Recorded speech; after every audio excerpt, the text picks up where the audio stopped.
Frankie. What was that?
Good to meet you, Oh, Mr. yes. Mr. Tom Sullivan. How do you do? And you are? I'm Doctor Esther Tuttle. Oh, hi, I'm Tom Sullivan, a patient. Oh, well, pleasure to meet you. So, tell us about your artwork here. Well, I saw King Kong when I was 5 years old, and that started everything. Mom, did they make that in America? Yes, they did. Well, that's what I want to do. Do anything you put your little mind to. So Oh, what a good I did. Yes. I drew everything. I made little dinosaur dioramas, you know, out of, I would go buy fishing, little plastic fish plants and things, and make little dinosaur plants out of them, you know, little psychiatric things. And then paint little backgrounds and have my little clay models or whatever. When I started getting jobs, you know, mowing lawns and stuff, I bought a $20 8mm camera that did stop motion, and didn't have, I would tape it to a tray table because I didn't have a, you know, a big expense like a tripod. That's out of my budget. And I would animate my little Major Matt Masons and my little clay dinosaurs and things like that. And just every time there was a Harryhausen movie on, or Willis O'Brien, King Kong, or anything like that, I had this deal with my mom. She'd let me stay up and watch it, but there was no complaining, even on a school night. There was no going to be any complaining tomorrow morning, you know, and I never did. She must have been super proud to see you get to where you did then. Yes, she was. And a documentary was made about me, and she is one of the stars of it. Because we went and saw TheEvilDead at the Redford when it premiered, and she was terrified of it, you know. And at the end, I go, "Mom, how many times did you see Evil Dead?" "Just that once." Oh my gosh. She's cute. She took one for the team then. Yes, yes. Mhm. I met Sam and Rob and Bruce. My wife and I went up to Michigan State, and that's where they were at. Sam had started with his brother the MSU Creative Filmmaking Society, which was a way, if you live on campus, you could rent a auditorium for like $30, which is dirt cheap, to promote, you know, student-led activities. Sam would set up his projector and show his Super 8 movies he made in high school with all these kids, and then make enough money to pay for the room, maybe a pizza. Sometimes they went into that. They were black with that. And so I read about it, and I went down there and met them, and we hit it off. And we'd go back to their apartment, smoke pot, and we'd show each other our other Super 8 films.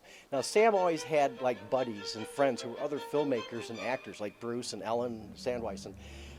So that he had a crew and cast, and because he would then act and help out with their films. I was all alone, and I was interested in stop motion, so I'm doing all my stuff solo. But I had a reel of a number of things, you know, stop motion creatures, even some rear screen projection experiments, and I painted a volcano and then animated it painting by exploding, you know, just to try out the things. And I also learned art. Loved Steve Ditko, Spider-Man artist, and Frank Frazetta knocks my socks off. and just started learning all I could how to draw, and taking classes and all that. And so but I love monsters, but had to be practical and think, well, you're a commercial artist means you might be drawing refrigerators and babies, and I did all that stuff, you know, the dancing ad, you know, for just pennies on the dollar kind of things. And just tried it all, and experimented with as many media. I do oils, acrylics, gouache, pencil, pen and ink, watercolors, you name it, sculpt as well, do castings, mold making, all that. And I just wanted to be like an Uber director and teach myself everything. And so that's what I did. And so when Sam met me, he just needed the special effects Tom Sullivan, but I was ready to do it all. I had castings of Ellen Sandweiss and Hal Delrich, molds of them, and I pressed clay, red clay. I dyed it with tempera paint. You know, I had to do a lot of tendonitis, and mashed that into the mold, and then pulled that out. It's still kind of hollow. Then I put in a Revell model skull in there, and dressed it all up, take it out, paint it up, and then mounted it onto a wooden armature. It had ball and socket joints, you know, big bead things. And Bart Pierce was the cameraman and co-animator for that sequence. So for 3.5 months, we're in his basement and garage animating this thing. And we would take a pencil and lightly dab onto the fresh painted face of Ellen, for example, lightly dab it all over, 2 or 3 minutes, click, 1 frame, let's do it again. Lightly dab it again, 2 or 3 minutes, click, about 3 frames, you're going, you know, I could be flipping burgers. and you need 24 of those photographs to make 1 second of film, and it wound up being a 2.5 minute scene. We actually did some extra shots that got cut because they were just too gross, where snakes and cockroaches and bile gush out of the eyes and mouth of the dead at the very end. Like you do. They just kind of appear. That footage still exists, but we haven't seen it yet. I've seen it, and it is most repulsive. The editor said, no, that's over the top. Never. And yeah. They were wrong. But originally, in Sam's original idea, he wanted me to make balloon characters of the Deadites, you know, of Ellen and Hal, and fill them with smoke and then have them deflate. And all I could think of is that dramatically, it seemed like kind of a letdown for all the violence. I'm thinking for a finale, you think of a fireworks finale, and that in the last 10 minutes of a fireworks display, they blow off about as much fireworks as they just spent the previous hour blowing off. Suddenly it's like a war going on. Mm-hmm. And I thought, maybe we should try that. So I did 12 drawings of a proposed sequence of them decomposing and melting and then just collapsing. And I drew those. Sam liked them. And I sold him on the idea of using stop motion from using the Time Machine, the old George Pal film with Rod Taylor. The time traveler is in the far future. He's attacked by these caveman Morlock things. He kicks one of them, breaks his neck. He jumps into his time machine, pushes it forward so he can escape from time. While he's recovering, he looks over at this dead Morlock and he's decomposing. It's only 2 or 3 shots, but it's quickly clay and the eyeball falls out and the head falls out in just a couple of seconds because he's zipping through time. And I sold him on that, except instead of a couple of shots, we'll design a sequence. So when Bart and I finally linked up and Sam put us together, it was a great mix. We took that sequence with my 12 drawings and turned it into about 30 to kind of bridge all the things. And there's one shot where there's a shot in King Kong I really love, where when Fay Ray, it's the King Kong T-Rex fight, Fay Ray's in the tree, and the tree gets knocked down. But it's like the camera is mounted to the tree, mm-hmm. So you're watching the sky move up, and they blew fans so everything would move up. Well, I wanted to do that with the head of Ellen when she's falling forward.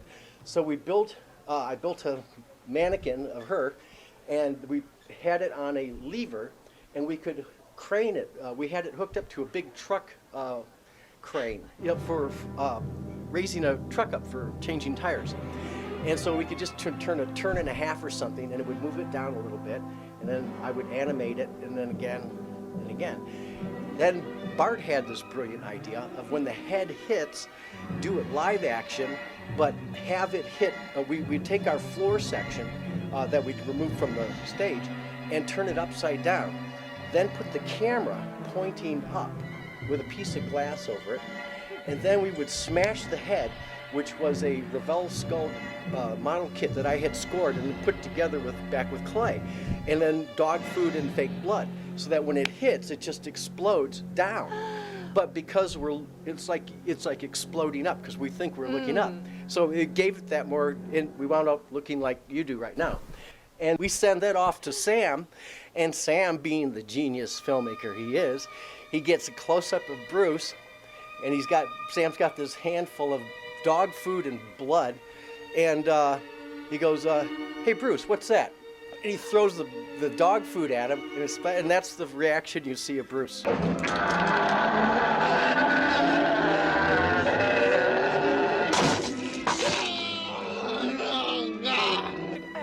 And so we had these three inspired ideas completely, I saw King Kong, Bart saw mine, he said, I got an idea, and Sam saw what we had done, and I got the punchline.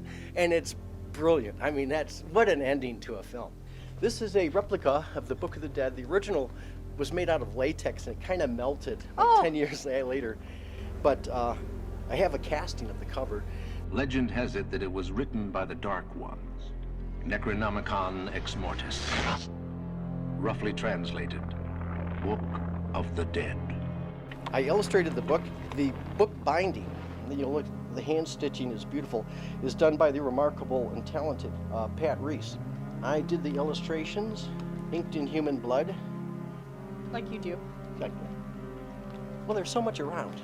That's true. It's true. And if you know the right If you people, need to borrow any, yeah. just let me know.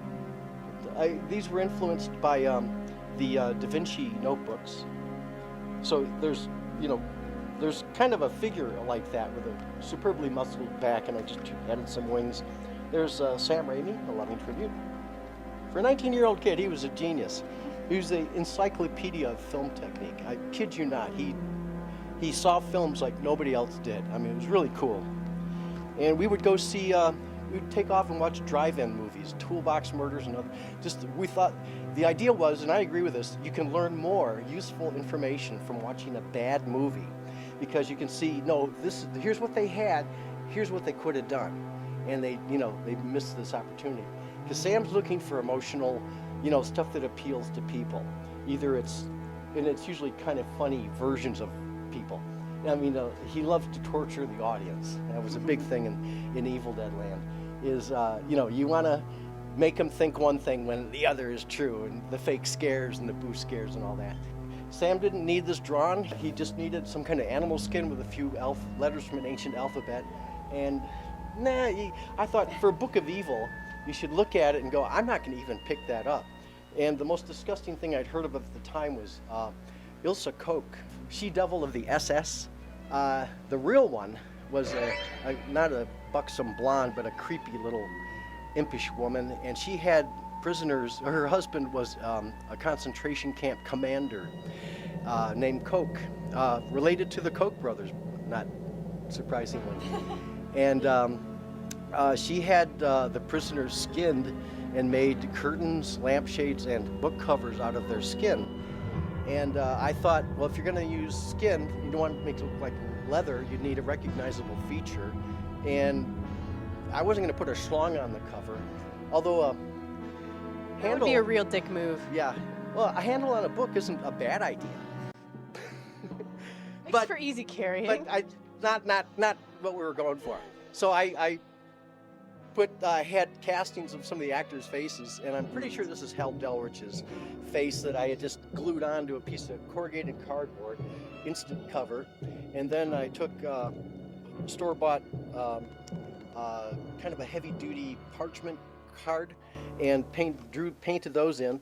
The binding wasn't done with cloth, but with grocery bag paper. They're literally a technique I learned in the 3rd grade. I'm pretty sure I've done that actually. And of course that disintegrates just by air, so that, you know, I still have the pages of the original book, but the covers are kind of melted. They're just two gloppy things, and then you know, and then the pages are kind of loose. But Wow. But I'm very proud of it. I think it's a great creation of mine. That's beautiful. And, yeah. Go figure. Well, thank you very much for showing us everything and for speaking with us today. Already. I'm glad to hear that. If you stop feeling better by any chance and need to donate your organs to science, You can do have let them me all. know. Oh, you're too kind. The heart? Yeah, everything must go. I should have a heart. Studies show that watching violent television programs can lead to adverse effects on the brain. Looks like we've got some work to do on the brain.